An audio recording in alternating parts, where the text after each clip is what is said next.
Welcome to the greatest state in the world, and also to welcome one of the great regions, and welcome to Tamworth. Tamworth, there are many things about it that you will discover. Amazing country music, there's a golden guitar, there's a whole range of history that goes with it, but those that haven't had the chance, get to know the people. Very, very special people, amazing community, and such a pleasure to be here, and it's so symbolic that we're holding this symposium here. I also want to acknowledge some parliamentary colleagues that are here. Kevin Anderson, who is a great man. He has been pivotal and provided such a leadership role in this debate, and I thank him for taking it up. He's a man with a heart. He's a man that loves his community, and he is a man that is ultimately going to play a critical role in this debate, not just in this state but across the country in coming weeks and months and years. I also have Anna Marshall here from the Northern Tableland. It's great to have him here. It's great to have councillors here as well, and it's great to have many world experts. Thank you for coming. This is an incredibly special day.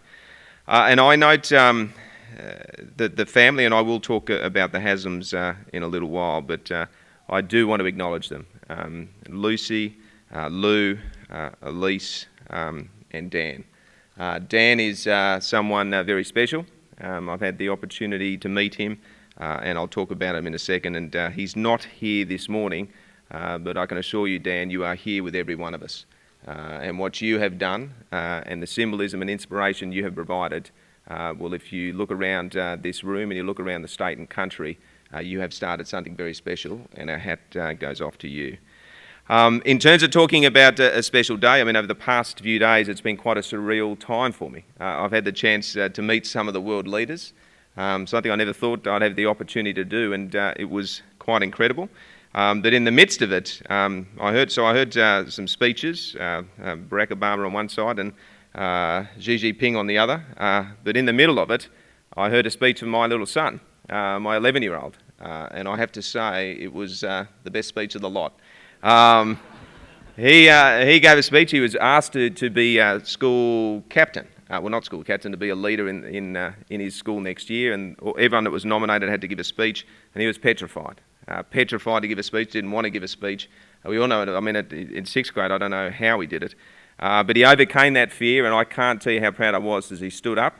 I can't even remember the speech. All I know is he stood up and did it. He overcame that fear, and I was so proud. And you know what it's like as a parent when you see your child do something amazing. But it also struck me, not many of us know what it's like to hear as a parent those words that your child has a terminal illness. And that's very different. That's not pangs of pride, that's pangs of despair. That is that gushing sense of the world completely disappearing from under you. And having heard the stories and met the people, you understand the desperation to do anything possible to make a difference for them. Any parent would. And ultimately, what would it be like to receive those words? I can't describe it. But someone who can is Lucy Haslam and Lou Haslam as a dad. They've heard those words, and today, when they heard those words, they're doing everything possible to look after their son, as they should, but at the same time, they've somehow found the courage to inspire a state and a nation. And as we look around today, I think we should celebrate and acknowledge some incredible Australians. The Haslams, I can't describe, I don't know how they've done it. I really don't know. But my hope is that what we see today and what we see across the state and country reflects on the inspiration that we've been given. There is an opportunity to make a difference to them. There is an opportunity to make a difference to these families. And I thank everyone for coming today, for giving us some hope. So can you please just acknowledge, putting this together, leading this state, leading the national debate, put your hand together for the Haslams, an incredibly special group of people.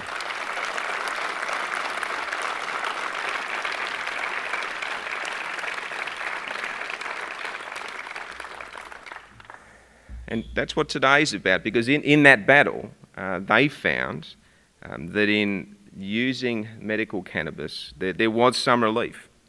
There was some relief from pain, there was some relief from nausea, but its application and use was banned.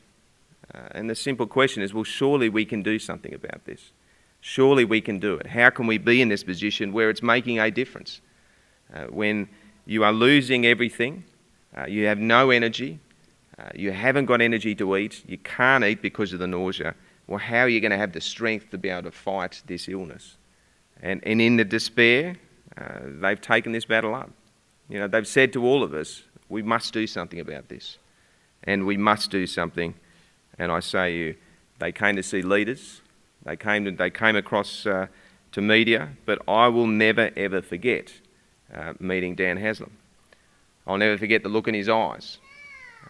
A young man whose life should be well ahead of him, being able to do anything.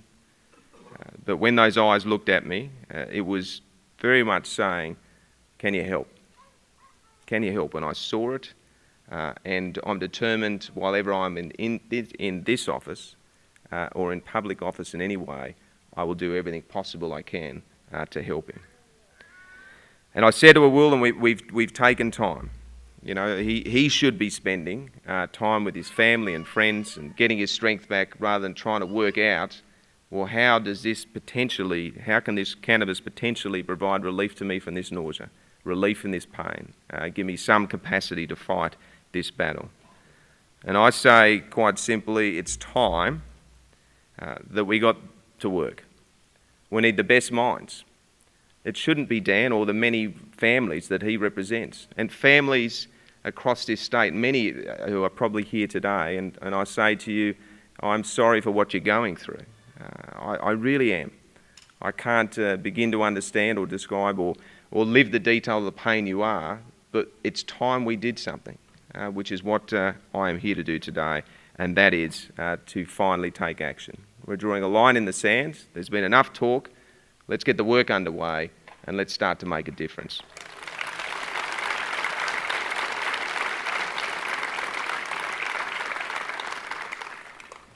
And we have started on that journey. And this is the thing, I don't want to give a false hope in the sense that everything can change and be fixed overnight. It can't, but it has to start. And I want you to know the start has happened. It has happened. We've exercised in the midst of negotiating and finalising with police formal guidelines to give peace of mind to every family that is suffering at the moment. And that formal discretion that will come to police means that no one will be charged in these circumstances, facing a terminal illness or others where they're looking for relief. They won't be in that position under these guidelines, which we hope to finalise as we bring forward these trials.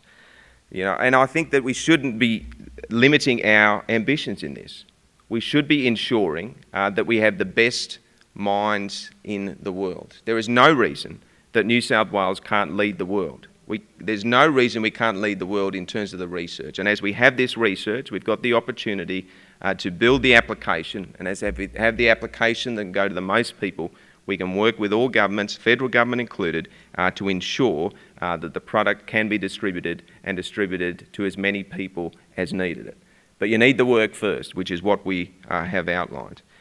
Certainly in the next few weeks, we're going to outline 3 trials. So not just to the terminally ill, there are other trials that we will bring forward, and we will start to get the work together and start to look for an application directly across everyone who might be impacted.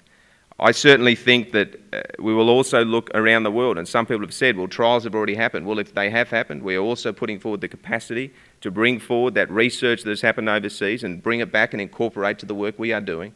If there's trials that aren't being done, well, let's see if we can expand that and grow that here in New South Wales. So ultimately, we get to a position that in New South Wales we have the medical, the research and the scientific basis to take the world forward. So it's not just the country, but to take the world forward.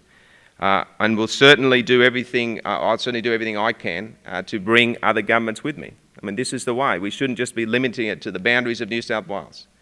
And at the recent COAG, on the back of the urgings, I did say to every single state and territory leader and the Prime Minister that we are doing this with or without you. My strong sense is it's better for the nation if we come together.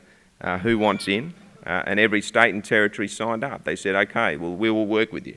Other states and territories said they're happy to contribute funding. I said, listen, we are going to get this underway. We're going to put the funding to start. If additional funding is required, as the work starts to unfold, well, that's when we'll ask you to contribute. And I'm excited by what that opportunity will bring. So, friends, I encourage you today to think big. And I know that some will have differences or difference of opinion, or will argue that the government's not doing enough or not moving fast enough. And I say to you, well, continue to push. I'm open to being pushed.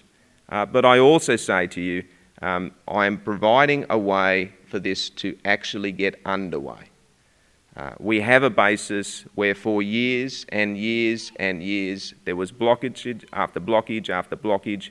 There was holdback after holdback. Well, those days are gone. We are rolling forward.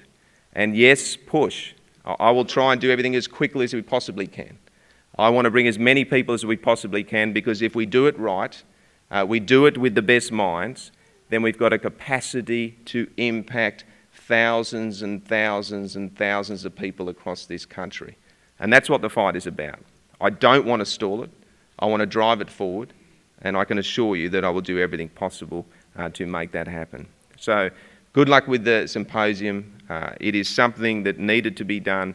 It provides a huge opportunity to push this debate, and I encourage you to do that. At the same time, I want to say to Lucy, congratulations for bringing this together, for making it happen, but more importantly, for being an inspiring mum, an Australian, who is making an incredible difference, not only to your family, but to this state and country. You've done well, but let you know, this is a journey you are not doing alone. You are not alone. We are with you, and indeed every single family that are in similar circumstances, we are with you as well. We're doing what we can, and today, tomorrow, provides a huge step forward in this national debate. Thank you.